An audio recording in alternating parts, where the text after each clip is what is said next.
Para mapansin ka sa graduation day, anong gagawin mo pag akyat mo sa stage? Siyempre, sasayaw. Grabe. Kasi naman, pag nasa court, magaling ka talaga sumayaw. Ay, hindi po. Joke lang. Hindi ba makakita na sayaw mo sa court?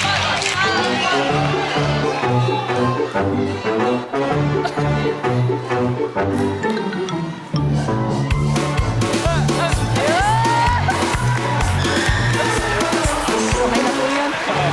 Nandiyan ba sasayaw? Okay. Lovely, pass or play? Siyempre, play. Go. Let's do it. Marga, para mapansin ka sa graduation day, anong gagawin mo pag akit ng stage? Magbabaw. Magbabaw. Magbabaw. Wala, Tin. Para mapansin ka sa graduation day, anong gagawin mo pag akit sa stage? Sisigaw. Sige, ano sisigaw mo? Tapos na ako. Tapos na ako. Sisigaw. Yes. Para mapansin ka sa graduation day, anong gagawin mo pag akit sa stage? Iiyak po ako.